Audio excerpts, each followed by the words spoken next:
ठीक है, बहुत ही मोस्ट इंपॉर्टेंट पॉइंट है परफेक्ट ब्लैक बॉडी के ऊपर। तो एक ऐसी बॉडी जो एब्जॉर्ब करती है इंटायर रेडिएंट एनर्जी को। इंटायर रेडिएंट एनर्जी कहने का मतलब है कि जितनी भी एनर्जी किसी भी ऑब्जेक्ट में ऐसे आए और ये इंसिडेंट हुई, वो सारी एनर्जी क्या हो जाए, एब्जॉर्ब हो जाए। सो ऐसी एनर्जी को हम रेडिएंट एनर्जी कहते हैं। जो भी एनर्जी इंसिडेंट होती है वो सारी रेडिएंट एनर्जी एब्जॉर्ब कर ली जाए उस मटेरियल के द्वारा, ठीक है, यानी वो मटेरियल सारी की सारी एनर्जी को एब्जॉर्ब कर ले। सो ऐसे वाले हम लोग किसी भी बॉडी को परफेक्ट ब्लैक बॉडी कहते हैं, ठीक है। और ये मोस्टली आइडियल होते हैं या फिर परफेक्ट ब्लैक बॉडी, यानी जिसमें पूरा एब्जॉर्प्शन हो, ट्रांसमिशन और रिफ्लेक्शन सब जीरो हो, ठीक है, याद रखना। एग्जाम्पल के लिए याद रख लो कि जो प्लेटिनम ब्लैक है ये मोस्टली 97% ऑफ जो भी रेडिएंट एनर्जी है उसे एब्जॉर्ब कर लेता है। अब मैं आपको यहाँ पे एक चीज बता दूं, जो भी हम अभी यहाँ पे पढ़ते आ रहे हैं कि सारी एनर्जी को एब्जॉर्ब कर लेता है, सारी एनर्जी एब्जॉर्ब कर लेता है, बट दुनिया में अब तक कोई भी ऐसी बॉडी बनी ही नहीं है जो कि कोई भी रेडिएंट एनर्जी उसके ऊपर आए और वो उसे सारा का सारा एब्जॉर्ब कर ले। ऐसा अब तक कभी भी क्रिएट ही नहीं हुआ है, ठीक है। तो इसे आपको याद रखना है। मतलब अगर 100% एनर्जी आ रही है तो एटलीस्ट सिर्फ मैक्सिमम से मैक्सिमम 99% ही एब्जॉर्ब होगा। 1% एनर्जी क्या हो जाती है, इन्वायरमेंट में किधर ना किधर वो स्प्रेड हो जाती है, ठीक है। क्योंकि भाई हीट ऐसी चीज है जो हमेशा बैलेंसिंग के लिए, हमेशा स्टेबल रहने के लिए ट्राई करती है, ठीक है। अगर आप लोगों ने हीट कहीं से भी ट्रांसफर करा तो some amount of heat environment में चली जाती है और कुछ ही amount of heat target point तक पहुंचती है, ठीक है। तो ये फंडा होता है हमेशा हीट का, ठीक है, हमेशा याद रखना। तो हमेशा ये इम्पॉसिबल है कि कोई भी बॉडी 100% ऑफ हीट एब्जॉर्ब कर ले, ठीक है। तो इसे आपको अच्छे से याद रखना है, मोस्ट इंपॉर्टेंट है। चलिए अभी देखते हैं कि कोई भी जो गुड एब्जॉर्बर होता है, यानी कि जो सारी एनर्जी को एब्जॉर्ब कर लेता है, वो सारे के सारे गुड एमिटर भी होते हैं। ये हमारे लाइफ से रिलेटेड एक मैसेज है कि जो गुड एब्जॉर्बर है वो गुड एमिटर भी होगा और जो पुअर एब्जॉर्बर होगा वो पुअर एमिटर होगा। यार जो ज्यादा अपने स्टडी को एब्जॉर्ब करेगा, जो ज्यादा पढ़ेगा, वही ज्यादा एग्जाम में एमिट कर पाएगा, और जो ज्यादा यहाँ पे एब्जॉर्ब नहीं करेगा वो एक भी एमिट नहीं कर पाएगा। तो जो गुड एब्जॉर्बर होता है वही गुड एमिटर होता है, इस चीज को याद रखना। यानी कि कोई भी बॉडी अगर सारी एनर्जी एब्जॉर्ब करता है तो एक टाइम पे वो सारी एनर्जी एमिट भी करवा सकता है, ठीक है। तो जो परफेक्टली ब्लैक बॉडी है अगर वो एनर्जी को अच्छे से एब्जॉर्ब करती है तो वो एनर्जी को एमिट भी कर सकती है, बिकॉज उसी के पास एनर्जी है और वही एमिट करवा सकता है, ठीक है। जिसके पास एनर्जी एब्जॉर्ब करने की पावर ही नहीं है, जो एनर्जी को ट्रांसमिट कर देता है या रिफ्लेक्ट कर देता है, सो वो क्या है, यहाँ पे याद रखना अच्छे से, वो कभी भी एमिशन नहीं कर सकता है।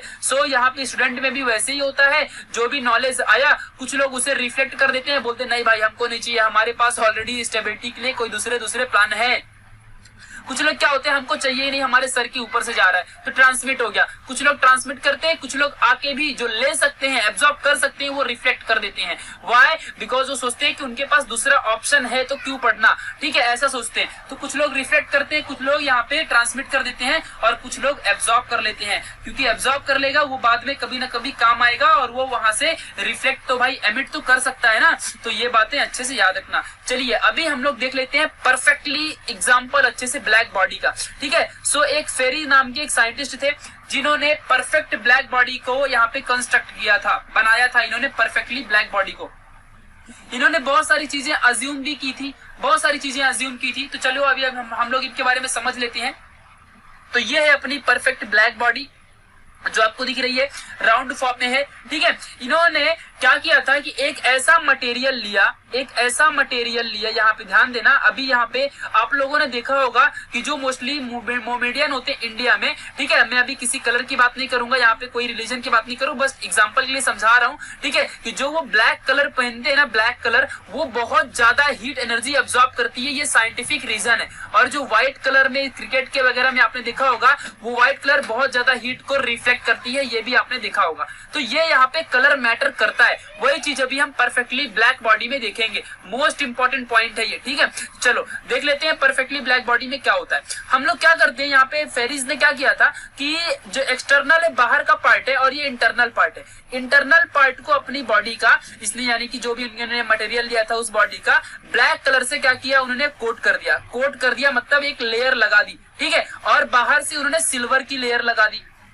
ठीक है। फिर उसके बाद उन्होंने यहाँ पे एक कोनिकल प्रोजेक्शन रखा और यहाँ पे उन्होंने हल्का सा एक इंसिडेंट होने के लिए, कोई भी रेडिएशन अंदर जाए उसके लिए एक स्मॉल अपर्चर ओपन कर दिया। और ये जो पूरी ब्लैक बॉडी है ये डुअल लेयर की है। डुअल लेयर मतलब एक आउटर लेयर जो सिल्वर पेंट से यहाँ पे कोटेड है और इनर लेयर जो यहाँ पे ब्लैक से क्या है, कोटेड है। ठीक है, लैम्प ब्लैक से। ठीक है, ये बातें ध्यान रखना अच्छे से। तो यहाँ पे हल्का सा जो अपर्चर है ये अगर यहाँ से सीधा गया यहाँ से रेडिएशन, तो ये सीधा जाके वापस आ जाएगा।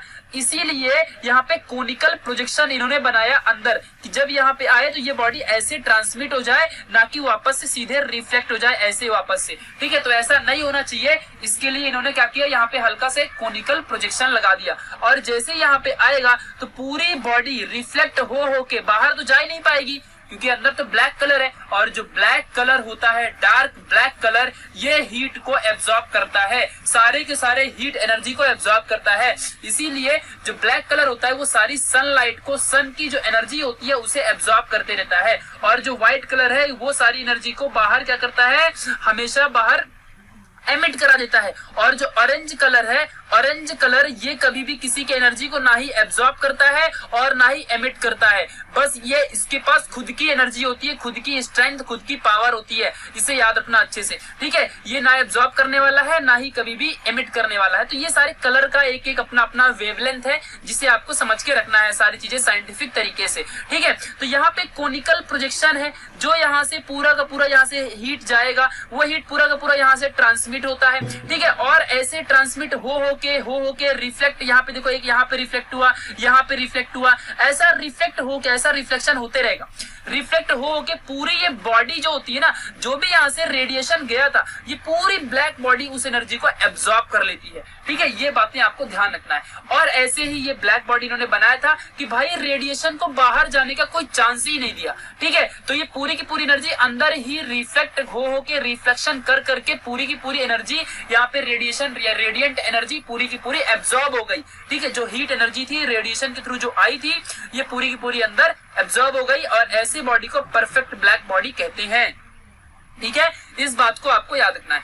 बट दुनिया में ऐसा कोई भी मटेरियल नहीं है जो सारा का सारा एनर्जी एब्जॉर्ब कर सके। भाई वो एनर्जी है तो अपने इन्वायरमेंट में ही, तो वो हमेशा ट्राई करेगा कि बाहर का जो सराउंडिंग का टेम्परेचर है और जो इसके इनसाइड का टेम्परेचर है, दोनों को मैनेज करे। तो ये मटेरियल खुद अपनी एनर्जी, एब्जॉर्ब एनर्जी को सराउंडिंग में भेजने लगेगा, बिकॉज जब ये बहुत ज्यादा हीट हो जाएगा, गर्म हो जाएगा, तो ये खुद अपने अंदर की एनर्जी को बाहर इन्वायरमेंट में ट्रांसमिट करता है। इसीलिए दुनिया में कोई भी ब्लैक बॉडी परफेक्ट नहीं है अब तक। ठीक है, और उसे आप अगर परफेक्ट बनाते भी हो तो ज्यादा टाइम तक नहीं बना पाओगे, यही इसका परफेक्ट रीजन है। ठीक है, सो ये जो एनर्जी है, एब्जॉर्प्शन है, ये सब की सब हीट के ऊपर डिपेंड है। किसके ऊपर डिपेंड है? हीट यानी टेम्परेचर। ठीक है, अगर आप टेम्परेचर ज्यादा इंक्रीज करोगे तो यहाँ पे एब्जॉर्प्शन जो होगा ये कम होगा। वाई एब्जॉर्प्शन कम होगा? बिकॉज यहाँ पे जो मॉलिक्यूल्स होंगे वो ज्यादा ऑसिलेट होंगे और एनर्जी को ट्रांसमिट करने लगेंगे, पास करने लगेंगे एक दूसरे में, एक पार्टिकल से दूसरे पार्टिकल में एनर्जी ट्रांसमिट होने लगेगी। सो टेम्परेचर इंक्रीज करोगे तो ब्लैक बॉडी क्या होती है, उसकी पावर को, एबिलिटी को डिक्रीज करने लगती है खुद की। तो ये बातें भी आपको ध्यान रखना है। तो ये ब्लैक बॉडी है जो फेरीज ने बनाया था। इन्होंने अज्यूम किया, क्रिएट किया ऐसी बॉडी कि कोई भी रेडिएंट एनर्जी अगर इसके अंदर आती है तो वो सारी की सारी एब्जॉर्ब हो जाएगी। ठीक है, ये बातें आपको अच्छे से याद रखनी है। यही था ब्लैक बॉडी का कंसेप्ट। चलिए अभी हम यहाँ पे थोड़ा सा और देखते हैं। एक पेरीज कंसेप्ट है। पिरे प्रीवॉस्ट एक साइंटिस्ट थे, इन्होंने यहाँ पे पिरी प्रीवॉस्ट ऐसे आपको पढ़ना है, या पैरी प्रीवॉस्ट, जो भी आपको रीड करना है करो यार, नाम में क्या रखा है। ठीक है, सो पैरी प्रीवॉस्ट इन्होंने एक थियरी दी थी, थियरी ऑफ रेडिएशन जिसे कहते हैं, और या फिर थियरी ऑफ हीट एक्सचेंज भी इस थियरी को कहा जाता है। जिन्होंने इन्होंने एक थियरी दी थी जिसका नाम है हीट एक्सचेंज थियरी या फिर थियरी ऑफ रेडिएशन।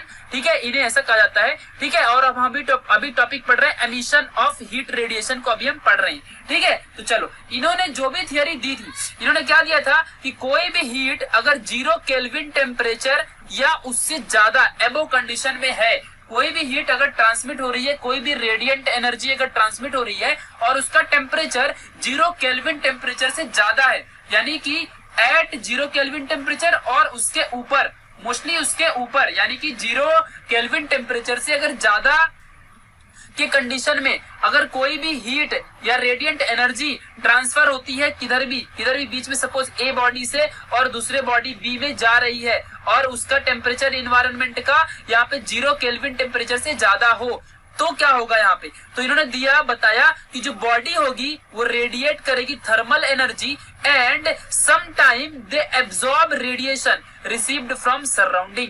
तो कुछ एनर्जी जो होगी वो सराउंडिंग से वो बॉडी क्या करेगी, एब्सॉर्ब भी करेगी और कभी कभी वो क्या करेगी, उस रेडिएशन को एब्सॉर्ब करने के साथ साथ थर्मल एनर्जी को रेडिएट भी करेगा। यानी कि जो ए बॉडी है वो कभी कभी उस जो हीट एनर्जी आ रही है उसे एब्सॉर्ब भी करेगा और कभी कभी उसे रेडिएट भी करेगा। समझा कि नहीं अच्छे से। जब 0 केल्विन टेम्परेचर से ज्यादा होगा टेम्परेचर तब। वाई हमने अभी देखा ब्लैक बॉडी में कि अगर टेम्परेचर ज्यादा रखोगे तो अपनी बॉडी में क्या होगा, जो अपनी ब्लैक बॉडी थी उसके जो पार्टिकल है वाइब्रेट होने लगेंगे ऊपर नीचे और फिर इससे एनर्जी ट्रांसफर होगी तो ये बाहर एनर्जी अपने आप ट्रांसमिट करने लगेगा ब्लैक बॉडी। तो टेम्परेचर इंक्रीज करोगे तो हमेशा ट्रांसमिशन जो होता है हीट का वो हमेशा मैक्सिमम इंक्रीज होता है। तो जब भी कभी भी 0 या 0 से ज्यादा टेम्परेचर रखोगे तो सराउंडिंग में एनर्जी रेडिएट भी होगी और एनर्जी एब्जॉर्ब तो होती ही है। ठीक है, ये बातें ध्यान रखना है। जो एमिशन होता है पर यूनिट टाइम, एक टाइम में, एक सेकंड में जितना भी इमिशन अगर कोई भी करता है, इमिशन मतलब जितना एनर्जी रिलीज होती है बाहर सराउंडिंग में, वो एमिशन डिपेंड करता है surface of the emission, it's area and size के ऊपर। कहने का मतलब है कि अगर मान लो कोई भी ये आपके पास सामने एक मटेरियल है, इसमें अगर कोई हीट आ रही है तो सम अमाउंट ऑफ हीट यानी कितनी हीट बाहर एमिट होगी वो डिपेंड करता है इस मटेरियल के साइज के ऊपर, इस मटेरियल के एरिया के ऊपर। बिकॉज अगर इसका एरिया बहुत ज्यादा है तो ये ज्यादा हीट एब्जॉर्ब करेगा और अगर ज्यादा हीट एब्जॉर्ब करेगा, ज्यादा साइज है ना भाई, अगर इसका ज्यादा साइज है तो ज्यादा हीट एब्जॉर्ब करेगा और जो गुड एब्जॉर्बर है वो गुड एमिटर भी होता है, तो ज्यादा एब्जॉर्ब करेगा तो ज्यादा एमिट भी करेगा। तो ये एरिया के ऊपर डिपेंड होता है यहाँ पे एमिशन, ये बातें ध्यान रखनी है। ठीक है, बहुत ज्यादा जो हॉटर बॉडी होती है यानी गर्म बॉडीज होती हैं ये बहुत ज्यादा रेडिएट करती हैं हीट को। ठीक है, देन दी कूलर बॉडी, जो यहाँ पे ध्यान देना यानी कि वही है, अगर किसी बॉडी का टेम्परेचर ज्यादा है तो वो ज्यादा एनर्जी को बाहर रिलीज करेगा, ज्यादा रेडिएट करेगा। सिंपल सी बात है, अगर आपके सामने गर्म लोहा है यानी कि आयरन गर्म लोहा आपने एक लेके रखा है तो उसके अगल बगल भी अगर आप हाथ लगाओगे तो आपको गर्म लगेगा, यानी कि वो हीट को क्या कर रहा है, बाहर रिलीज कर रहा है। बट कूल बॉडी ऐसा करती है क्या, हीट को बाहर रिलीज करती है क्या? नहीं, उल्टा कूल बॉडी यानी आइस वगैरह जो होती है सराउंडिंग के हीट को अपने अंदर एब्जॉर्ब करके पिघल जाते हैं। ठीक है, तो ये बातें यानी मेल्ट हो जाती हैं। ये चीजें आपको अच्छे से याद रखनी है। जो हॉटर बॉडी होती है वो एमिशन करती है, कूल्ड बॉडी होती है वो कम एमिशन करती है। ठीक है, इसे याद रखना। चलिए अभी हम लोग नेक्स्ट देखते हैं, मोस्ट इंपॉर्टेंट पॉइंट, इसे आप लोग अच्छे से याद कर लेना।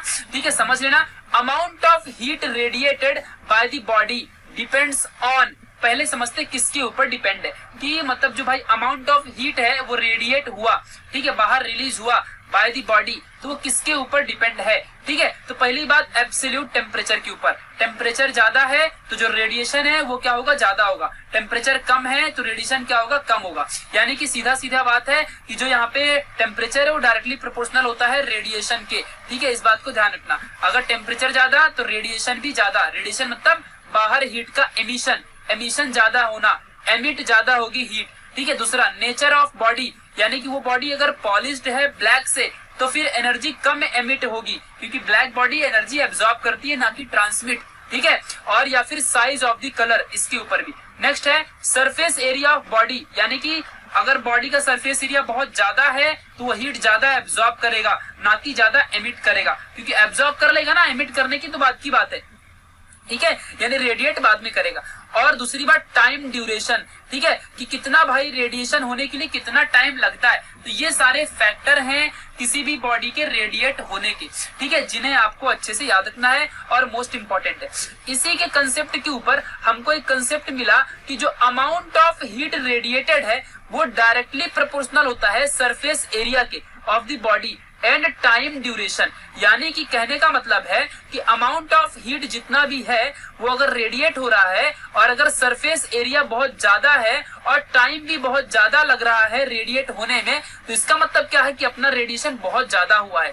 यानी कि अगर देखो आपके सामने एक मटेरियल है और इस मटेरियल में जो भी हीट यहाँ पे रेडिएशन आया था ये बहुत ज्यादा टाइम तक बाहर रिलीज हो रहा है, टाइम बहुत ज्यादा है और इसका एरिया भी बहुत ज्यादा है। तो जितना ज्यादा एरिया होगा सो सारे एरिया में से क्या होगा, हीट बाहर रिलीज होगी, सारे एरिया में से हीट बाहर रिलीज होगी। तो ज्यादा एरिया मतलब ज्यादा आर अपना रेडिएशन ज्यादा रिलीज होगा और अपने को यहाँ पे टाइम भी बहुत ज्यादा लगा, मतलब टाइम भी बहुत ज्यादा मैक्सिमम लगेगा भाई, बहुत टाइम तक रिलीज होगा ना। फिर तो यहाँ पे एक चीज सीखने को मिला कि जो अमाउंट ऑफ हीट है रेडिएट हो रही है वो डायरेक्टली प्रोपोर्शनल है किसको, सरफेस एरिया को और टाइम ड्यूरेशन को। ठीक है, तो इसे आपको अच्छे से समझना है। यानी कि कहने का मतलब है कि जो अपनी टोटल अमाउंट ऑफ हीट थी, टोटल अमाउंट ऑफ हीट यानी Q, ये क्या है, डायरेक्टली प्रोपोर्शनल है A और T को। ठीक है, तो हमने यहाँ पे क्या कर लिया कि यहाँ पे डायरेक्टली प्रोपोर्शनल के साइन को हमने R से क्या किया, रिप्लेस कर दिया। और R क्या है अपना एमिसिव पावर, यानी कि how much amount of heat getting emitted. ठीक है, सो कितनी हीट यहाँ पे एमिट हो रही है, ये है एमिटिव पावर और रेडिएंट पावर भी इसे कहते हैं। तो दोनों पॉइंट्स को आपको अच्छे से याद रखना है, चाहे तो आप उसे रेडिएंट पावर कहो या तो चाहे तो आप उसे एमिटिव पावर कहो, जो भी कहना है कहो। आर क्या है अपना यहाँ पे एमिटिव पावर या रेडिएंट पावर। ठीक है, यानी कि कितनी रेडिएशन यहाँ पे हो रही है, कितना अमाउंट ऑफ हीट यहाँ पे क्या हो रहा है, एमिट हो रहा है, यही होता है एमिटिव पावर। ठीक है, चलो तो R की वैल्यू यहाँ से निकाल लेंगे, Q अपॉन AT आ जाएगा, ये देखो यहाँ से मिल जाएगा। इसकी यूनिट क्या हो जाएगी, जूल पर मीटर पर सेकेंड। हाउ, कैसे आया ये, तो एकदम सिंपल सा कंसेप्ट भाई। Q क्या है, हीट जिसे जूल में मेजर करते हैं, अपॉन A क्या है, A है अपना एरिया जिसे मीटर स्क्वायर में, और T क्या है टाइम जिसे हम सेकंड में। तो क्या मिला यहाँ पे, जूल मीटर और ये पर सेकंड, यही है क्या, देखो जरा अच्छे से यहाँ पे, यही है यहाँ पे हीट एनर्जी। ठीक है, तो अपने को मिल गया। इसकी डायमेंशन याद रखना अच्छे से कि रेडिएंट पावर या एमिसिव पावर का जो डायमेंशन है L0m1T-2 आता है। T-2 यहाँ पे सारी चीजें अच्छे से आपको, T-3 एक्चुअली, ये सारी चीजें आपको अच्छे से समझ के रखनी है जो कि मोस्ट इंपॉर्टेंट है। तो यहाँ पे लेंथ है किसी का, नहीं तो 0 आ जाएगा। यहाँ पे जो M है तो ये यहाँ पे क्या रहेगा, 1 रहेगा। T क्या रहेगा, -3 रहेगा। चलिए आगे बढ़ते हैं, अभी यहाँ पे एमिसिविटी के बारे में पढ़ते हैं। एमिसिविटी क्या होता है, बहुत ही छोटा सा कंसेप्ट है। ठीक है, ध्यान देना अच्छे से, बहुत ही आसान है, बहुत ही ज्यादा आसान है। रेडिएंट पावर, अभी जो हमने R पढ़ा रेडिएंट पावर, ये कहां से मिला था, Q = R80, इस फॉर्मूले से अपने को मिला था Q = R80, जहां पे अपना R क्या था, ये था अपना रेडिएंट पावर। ठीक है, तो चलो मैंने मान लिया कि जो अपना RB है ये रेडिएंट पावर है ब्लैक बॉडी का। ठीक है, मैंने माना कि जो R है ये ऑर्डिनरी बॉडी का है। ठीक है, तो चलो इन्हीं दोनों का रेशियो क्या होता है, एमिसिविटी कहलाती है। ठीक है, तो चलो फटाफट देख लेते हैं। आपको ये डेफिनेशन याद करनी है एग्जैक्टली एज इट इज। ठीक है, तो द कोएफिशिएंट ऑफ एमिशन और emissivity E of a given surface is the ratio of, ratio मतलब अपॉन में, ratio of emissive power of R of the surface to the emissive power of RB of the perfect black body at the same temperature. Temperature क्या होगा, एकदम same होगा। RB क्या है, यहाँ पे हीट रेडिएंट है यानी कि रेडिएंट एनर्जी, या फिर एमिसिव पावर है RB ब्लैक बॉडी के लिए, R नॉर्मल बॉडी के लिए। इन दोनों का रेशियो निकालोगे, जो भी आएगा उसे हम कहेंगे कोएफिशिएंट ऑफ एमिशन, या फिर उसे एमिसिविटी E से जिसे हम डिनोट करते हैं कहेंगे। ठीक है, ये बातें आपको अच्छे से याद रखनी है।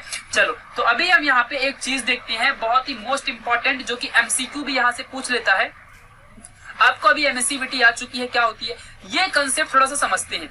E मतलब क्या है, एमिशन होना। एमिशन मतलब क्या होता है, ध्यान देना अच्छे से यहाँ पे। और ब्लैक बॉडी, ब्लैक बॉडी के लिए E की वैल्यू कितनी है, 1 है। हाउ, कैसे E की वैल्यू 1 है ये समझना है। ठीक है, कैसे है ये मोस्ट इंपॉर्टेंट पॉइंट है समझना। ठीक है, तो देखो जो ब्लैक बॉडी है, क्योंकि भाई एमिशन क्या होता है, एमिशन मतलब एनर्जी बाहर रिलीज होना, और ब्लैक बॉडी तो सारी एनर्जी एब्जॉर्ब करती है। सो यहाँ पे एमिटिव पावर क्या हो गई, 1। तो ये कैसे भाई, कैसे पॉसिबल है। सो यहाँ पे ध्यान देते हैं कि कभी भी जो ब्लैक बॉडी है ये गुड एब्जॉर्बर है, और जो गुड एब्जॉर्बर है वो गुड एमिटर है। तो यहाँ पे जो एब्जॉर्ब कर सकता है एनर्जी को, वो अच्छे से एनर्जी एमिट भी कर सकता है, तो उसकी एनर्जी यहाँ पे 1 आई। और जो यहाँ पे रिफ्लेक्टर है वो जो सारी एनर्जी को रिफ्लेक्ट कर देगा, वो एमिट क्या करेगा, कुछ एमिट नहीं करेगा ना, क्योंकि एमिट करना मतलब क्या होता है कि बॉडी के अंदर पहले एनर्जी कंज्यूम होनी चाहिए, बाद में वो एनर्जी बाहर निकले तो उसे एमिशन कहते हैं।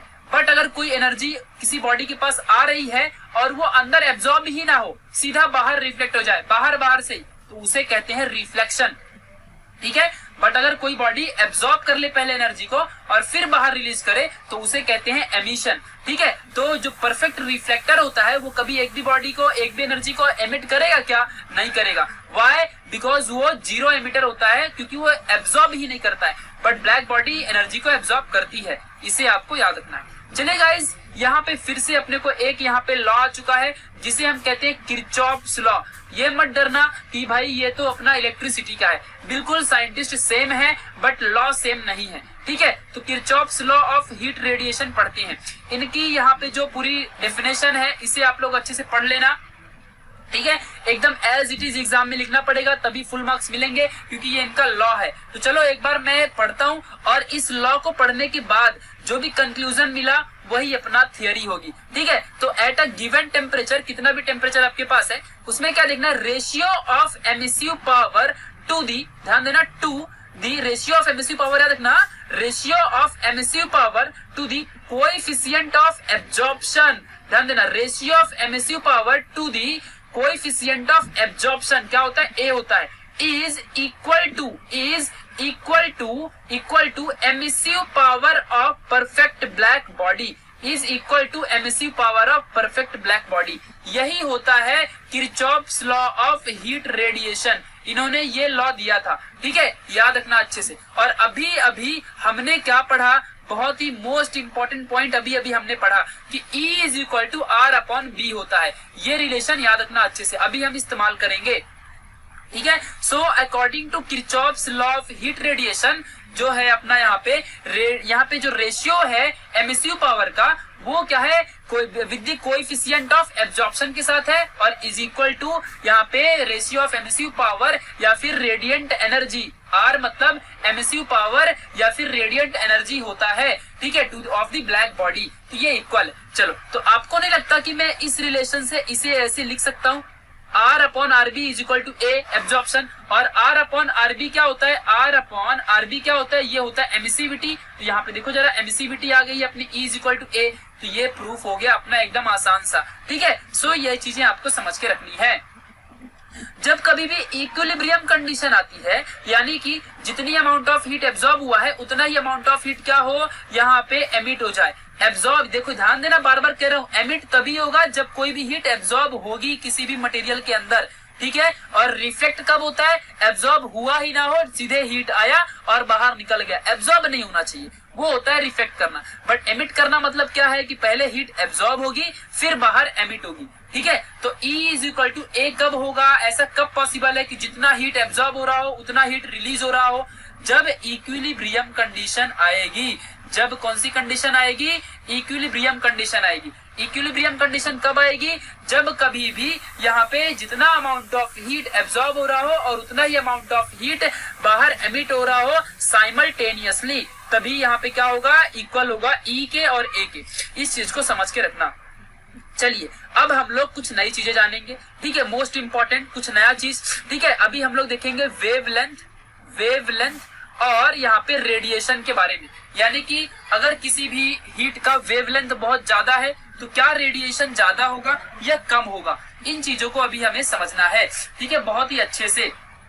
चलिए, या फिर अगर कोई भी हीट बहुत ज्यादा क्या हो रही है, बाहर रिलीज हो रही है, सो उसका वेवलेंथ क्या होगा, ये भी चीजें हम अभी जानेंगे। तो वेवलेंथ के ऊपर हमने पहले ही पढ़ा था, स्टार्टिंग में ही जब रेडिएशन देखा था कि वेवलेंथ के ऊपर ही डिपेंड है कौन, यहाँ पे एब्जॉर्प्शन या फिर जो भी सारे के सारे वहां पे थे, रेडिएशन जो था, रिफ्लेक्शन हो रहा था यानी कि ट्रांसमिशन था, एब्जॉर्प्शन था, ये सब के सब किसके ऊपर डिपेंड है, वेवलेंथ के ऊपर डिपेंड है।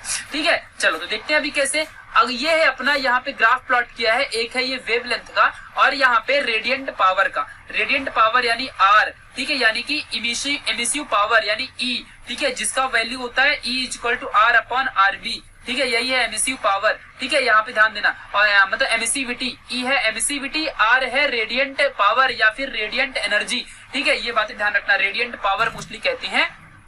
ठीक है, चलो तो रेडियंट पावर यहाँ पे प्लॉट किया और वेवलेंथ यहाँ पे प्लॉट किया। जब ही अपना यहाँ पे ध्यान देना, मोस्ट इंपॉर्टेंट है, जैसे जैसे वेवलेंथ बढ़ा 500 यानी 0 से लेके 500,000, 1500, 3000 तक जैसे जैसे आया, तो यहाँ पे आपको क्या दिख रहा है कि अगर वेवलेंथ इंक्रीज हो रहा है तो अपनी रेडियंट जो पावर है वो क्या हो रही है, डिक्रीज हो रही है। समझा कि नहीं अच्छे से। और जैसे जैसे यहाँ पे वेवलेंथ कम था तो यहाँ पे रेडियंट पावर जो थी वो क्या थी, बहुत ज्यादा थी, मैक्सिमम थी। यानी कि लैम्बडा, इससे हम लोग वेवलेंथ को दिखाते हैं। जब अपना वेवलेंथ मैक्सिमम था तो जो एमिसिव पावर थी यानी कि जो हीट रिलीज हो रही थी वो 5500 केल्विन रिलीज हो रही थी। ठीक है, फिर जब अपनी जब यहाँ पे वेवलेंथ कम हुई 500 पे आ गई तो ये यहाँ पे देखो 5000 हुआ, ऐसे ही 4000 हुआ। यहाँ पे लाइन देखो कम होती गई सारी की सारी टॉप से बॉटम में, फिर 3000 हुआ एकदम कम। जब और 3000 यहाँ पे वेवलेंथ हो गया तो यहाँ पे एमिसिव पावर एकदम कम हो गई। एमिसिव पावर यानी कि रेडियंट पावर। ठीक है, ये बातें ध्यान रखना। हमने अभी निकाला था ना Q is equal to RAT, जिसमें से ये R था, क्या था, अपना एमिसिव पावर यानी कि यहाँ पे रेडियंट पावर। ठीक है, और E क्या होता है, ये एमिसिविटी होती है। ठीक है, याद रखना, अच्छे से कंफ्यूज नहीं होना है आप लोगों को। E मतलब एमिसिविटी, R मतलब रेडियंट पावर या एमिसिव पावर। ठीक है, यानी कि कितना एमिशन होगा वही होता है एमिसिव पावर। ठीक है, याद रखना अच्छे से। चलो, तो ये पूरा का पूरा रिलेशन आपको मिला। वेवलेंथ ज्यादा तो वहां पे हीट क्या होगा, यहाँ पे बहुत ही कम होगा। यानी कि जो लैम्बडा होगा वो क्या होगा, इनवर्सली प्रोपोर्शनल रहेगा। यानी कि जो लैम्बडा है वो इनवर्सली प्रोपोर्शनल रहेगा टेम्परेचर के। यही है ना भाई कि अगर यहाँ पे वेवलेंथ अगर कम है तो यहाँ पे टेम्परेचर क्या होगा, ज्यादा होगा। अगर यहाँ पे वेवलेंथ ज्यादा है तो टेम्परेचर क्या होगा, कम होगा। यही यहाँ पे देखने मिल रहा है। जब अपना वेवलेंथ 3000 है तो देखो टेम्परेचर कितना कम हो गया आके, और जब अपना वेवलेंथ 500 या 0 है तो यहाँ पे देखो मैक्सिमम पॉइंट पे अपना वेवलेंथ, यहाँ पे मैक्सिमम पॉइंट पे यहाँ पे हीट है यहाँ पे। ठीक है, 5500 केल्विन टेम्परेचर है रेडियंट एनर्जी या रेडियंट पावर। तो इसी के अकॉर्डिंग एक वीन्स नाम के साइंटिस्ट थे जिन्होंने बहुत ही अच्छा सा एक थियरी दी है, वीन्स डिस्प्लेसमेंट लॉ। इन्होंने क्या कहा, इनके लॉ के अकॉर्डिंग कि wavelength for which emissive power of a black body is maximum is inversely proportional to the absolute temperature of the black body. Black body के लिए इन्होंने एक एमिसिव पावर बताई और इन्होंने बताया कि जब कभी भी किसी भी ब्लैक बॉडी का मैक्सिमम वेवलेंथ होगा तो वहां पे उसका टेम्परेचर बहुत ही कम होने वाला है। ठीक है, इस चीज को आपको अच्छे से समझ के रखना है। मतलब अगर वेवलेंथ अपना 3000 रहेगा, 3000 अगर 3000 है तो वहां पे जो रेडियंट पावर होगी वो बहुत कम होगी, यानी कि जो टेम्परेचर रहेगा वो बहुत कम रहेगा। ठीक है, इसीलिए उन्होंने कहा कि इनवर्सली प्रोपोर्शनल रहेगा। फिर उन्होंने जब हमने इनवर्सली प्रोपोर्शनल का कांस्टेंट हटाया तो यहाँ पे क्या आएगा, B, और B को क्या कहते हैं, वीन्स कांस्टेंट, और इसकी वैल्यू फिक्स है 2.897 इंटू 10⁻³ mK। M क्या है यहाँ पे, मास जो भी ब्लैक बॉडी का होगा, और K क्या है अपना यहाँ पे, केल्विन यानी टेम्परेचर। ठीक है, तो ये आपको याद रखना है। यानी कि और इनका जो लॉ का सबसे बेसिक यूज क्या था कि वेवलेंथ देखो क्या होता है, सारे के सारे जो इलेक्ट्रोमैग्नेटिक वेव होती हैं ये वेवलेंथ के थ्रू ही ट्रेवल करती हैं। ठीक है, वैक्यूम में। ठीक है, याद रखना अच्छे से। तो अगर मान लो कि प्लैनेट में कोई प्लैनेट है स्पेस में या स्टार्स है तो उनका कोई ना कोई टेम्परेचर होगा और उनका टेम्परेचर हम पता कर सकते हैं। अगर इस प्लैनेट का वेवलेंथ आ रहा है कोई तो उस वेवलेंथ के अकॉर्डिंग हम पता कर सकते हैं कि उस प्लैनेट का टेम्परेचर कैसा है। सो ये लॉ यूजफुल है डिटरमाइन करने के लिए डिस्टेंट लेंथ वाले यहाँ पे ऑब्जेक्ट का टेम्परेचर, लाइक कोई भी प्लैनेट हो गया, स्टार्स हो गया, इन सभी का जो टेम्परेचर है हम फाइंड करते थे वीन्स डिस्प्लेसमेंट लॉ से। ठीक है, इसे आपको समझ के रखना है। ये एग्जाम में 3 मार्क्स को आता है और ये एग्जाम में पूछा था 2017 के पेपर में। ठीक है, याद रखना अच्छे से, बस इतना ही 3 मार्क्स को पूछता है, बस इतना ही लिखना होता है।